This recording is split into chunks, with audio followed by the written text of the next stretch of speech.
इस वीडियो में हम लोग क्लास 12 ज्योग्राफी के मोस्ट 35 वीवीआई ऑब्जेक्टिव क्वेश्चन को पढ़ेंगे जो हर साल आपके एग्जाम में बार बार रिपीट किया जाता है। ठीक है, तो इन सभी प्रश्नों को आपको बिल्कुल कंप्लीट कर लेने हैं। इसमें से 100% आपके एग्जाम में क्वेश्चन रहेगा ही रहेगा। ठीक है, तो यदि आप चैनल पर पहली बार हैं तो चैनल को सब्सक्राइब कर लीजिए और अपने दोस्तों को भी शेयर जरूर कीजिए। चलिए क्वेश्चन नंबर 1 को हम लोग देखेंगे।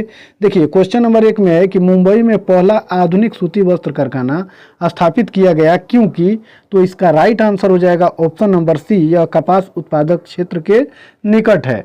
ठीक है, चलिए फिर आगे वाला क्वेश्चन हम लोग देखेंगे। 2 नंबर क्वेश्चन में दिया हुआ है कि प्रादेशिक नियोजन का एक विशिष्ट लक्षण है, तो इसका राइट आंसर होगा ऑप्शन नंबर ए, आर्थिक व्यवस्था में विभिन्न सेक्टरों का विकास।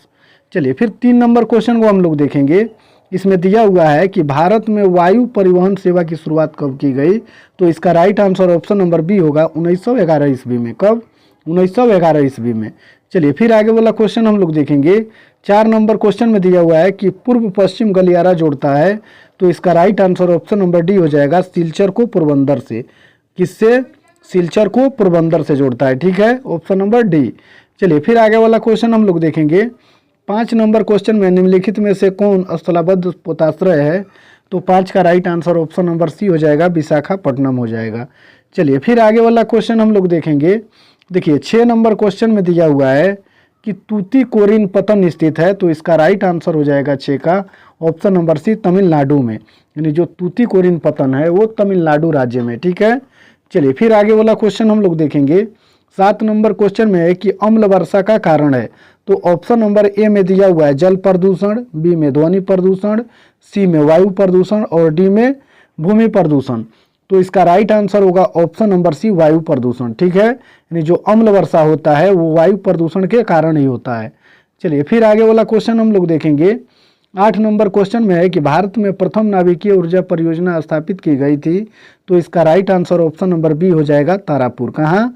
तारापुर में। ठीक है, चलिए फिर 9 नंबर क्वेश्चन को हम लोग देखेंगे। देखिए 9 नंबर क्वेश्चन में दिया हुआ है कि निम्नलिखित में से कौन परंपरागत ऊर्जा के स्रोत हैं, तो इसका राइट आंसर हो जाएगा 9 का ऑप्शन नंबर डी, इनमें से सभी। यानी ऊर्जा के परंपरागत स्रोतों में पेट्रोलियम भी आता है, कोयला भी आता है और प्राकृतिक गैस भी आता है। चलिए फिर आगे वाला क्वेश्चन हम लोग देखेंगे। 10 नंबर क्वेश्चन में है कि बोकारो इस्पात केंद्र है, बोकारो इस्पात केंद्र है, तो इसका right answer option number C हो जाएगा, सार्वजनिक क्षेत्र में। कहाँ पर? सार्वजनिक क्षेत्र में है। चलिए फिर आगे वाला क्वेश्चन हम लोग देखेंगे। 11 नंबर क्वेश्चन में दिया हुआ है कि निम्नलिखित में से कौन औद्योगिक नगर है, तो इसका राइट आंसर हो जाएगा 11 का ऑप्शन नंबर ए, जमशेदपुर।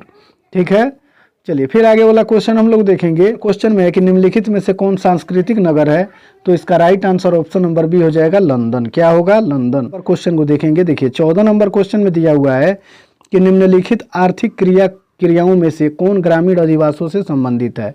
ठीक है, तो इसका 14 का राइट आंसर हो जाएगा ऑप्शन नंबर ए, प्राथमिक। क्या होगा? प्राथमिक। चलिए फिर 15 नंबर क्वेश्चन को हम लोग देखेंगे। पर्वतीय प्रदेशों में किस प्रतिरूप का अधिवास पाया जाता है, तो इसका सही उत्तर ऑप्शन नंबर बी हो जाएगा, सीढ़ीनुमा। जो पर्वतीय प्रदेश होते हैं उनमें जो अधिवास पाया जाता है वो सीढ़ीनुमा आकार के होते हैं। ठीक है, चलिए फिर आगे वाला क्वेश्चन हम लोग देखेंगे। 16 नंबर क्वेश्चन में विश्व व्यापार संगठन का मुख्यालय कहाँ है, तो इसका सही उत्तर ऑप्शन नंबर ए होगा, जिनेवा। चलिए फिर आगे वाला क्वेश्चन हम लोग देखेंगे। 17 नंबर क्वेश्चन में निम्नलिखित में से कौन चतुर्थ सेक्टर क्रियाकलापों में से संबंधित है, तो 17 का राइट आंसर होगा ऑप्शन नंबर सी, कागज और लुगदी निर्माण। कागज और लुगदी निर्माण जो है वो चतुर्थ सेक्टर क्रियाकलाप से संबंधित है। चलिए फिर आगे वाला क्वेश्चन हम लोग देखेंगे। रेल मार्ग के जाल का सघनतम घनत्व है, तो इसका सही उत्तर ऑप्शन नंबर बी होगा, संयुक्त राज्य अमेरिका में। चलिए फिर 19 नंबर क्वेश्चन को हम लोग देखेंगे। 19 नंबर क्वेश्चन में दिया हुआ है कि लंबी दूरी तक भारी सामान ढोने के लिए कौन सबसे सस्ता परिवहन साधन है, तो इसका राइट आंसर हो जाएगा ऑप्शन नंबर बी, सी, जल परिवहन। 19 का क्या हो जाएगा? सी, जल परिवहन। चलिए फिर आगे वाला क्वेश्चन हम लोग देखेंगे। 20 नंबर क्वेश्चन में है बिग इंच पाइपलाइन परिवाहित करता है, तो इसका राइट आंसर हो जाएगा 20 का ऑप्शन नंबर सी, पेट्रोलियम। यानी जो बिग इंच पाइपलाइन है वो पेट्रोलियम को प्रवाहित करता है।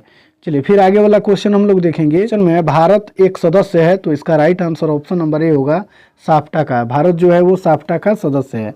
चलिए फिर आगे वाला क्वेश्चन हम लोग देखेंगे। 2011 की जनगणना के अनुसार भारत की जनसंख्या कितनी थी? तो इसका सही उत्तर ऑप्शन नंबर ए हो जाएगा 121 करोड़। ठीक है, चलिए फिर 23 नंबर क्वेश्चन को हम लोग देखेंगे। निम्नलिखित प्रदेशों में से कौन सुप्रलेखित प्राचीनतम नगरीय बस्ती है? तो इसका सही उत्तर होगा ऑप्शन नंबर ए मेसोपोटामिया। चलिए फिर आगे वाला क्वेश्चन हम लोग देखेंगे। 24 नंबर क्वेश्चन में किस भाषा परिवार की जनसंख्या सबसे कम है? तो इसका सही उत्तर ऑप्शन नंबर डी होगा चीनी तिब्बती। विकास सूचकांक में भारत के निम्नलिखित राज्यों में से किसकी कोटि उच्चतम है? तो इसका सही उत्तर 25 का हो जाएगा ऑप्शन नंबर डी केरल का।